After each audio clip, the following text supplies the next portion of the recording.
Now, before we get into the thick of making our herbal teas and medicine, I need to let you know that I'm not a medical doctor, I'm not a licensed medical practitioner, and anything that I share with you is for your own entertainment, education, and informational purposes. I'm here to empower and educate you to make your best health choices specific to your body and your needs. Always check with your medical provider before making any changes in diet, routine, or taking herbs or supplements. Now, my background is as a clinical herbalist, a holistic nutritionist, a mama, and a healthcare or a chronic health warrior myself. I'm battling through and surviving chronic Lyme. I have a lot of wealth of information that I've collected over the years, a lot of practical experience, and I'm very fortunate to be part of a multi-generational lineage of the wise woman tradition. So it is my passion to bring all of those things to you so that you can make great choices for you and your family. So we're going to start out with the Peter Rabbit tea. Should we do it? Yes, this is one of her favorite herbal teas. So the story of Peter Rabbit, Peter is a naughty little bunny and he goes running all through Mr. McGregor's garden and he almost gets put into Miss McGregor's soup pot. He comes home and Miss Rabbit makes him this delightful chamomile tea to help calm his tummy and settle his nervous system and just help him recover in general. This tea features chamomile as one of the major ingredients. Chamomile is a relaxing nervine and it helps with tummy troubles as well as nervousness and anxiety. This tea also has catnip, which is another relaxing nervine. It's also very cooling. And mint. I like spearmint best, but you could use peppermint.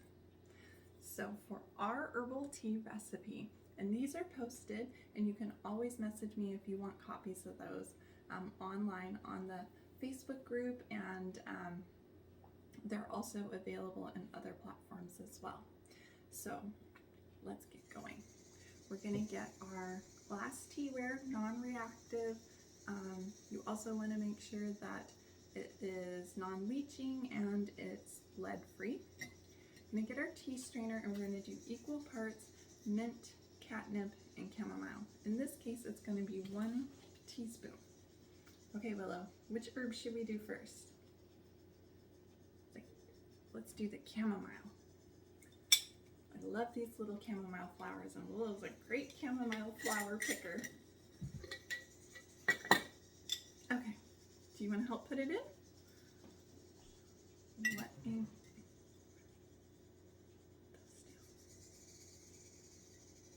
There we go. 1 teaspoon there. And help put the door lid back on. Perfect. It smells so good. There you are. And then we'll do catnip. Cats go crazy for catnip, huh? Yeah. Yeah. There. I'm gonna help with that one. 1 teaspoon of the catnip. Catnip is very cooling and very relaxing, and it's also a nervine, meaning it helps treat our nervous system and soothe our nervous system. Then we're going to do mint. Now, mint is a carminative, and it can treat or help with tummy troubles that are more along the lines of like gas and bloating and digestive discomfort like that. I love the smell of the spearmint. Was it strong? Okay. Now we're going to add 1 cup of water. I've got my hot water over here. I love these bloom teapots. They're just beautiful.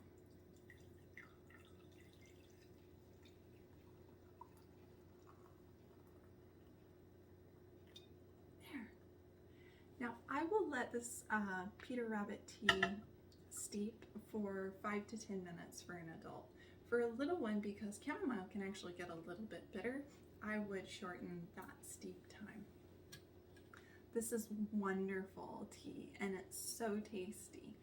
it is excellent for toddlers too, whether they be going through a case of the crankies or even if they're teething. You can make little popsicles, or you can freeze it in ice cubes and wrap it in washcloths and they can chew on it later.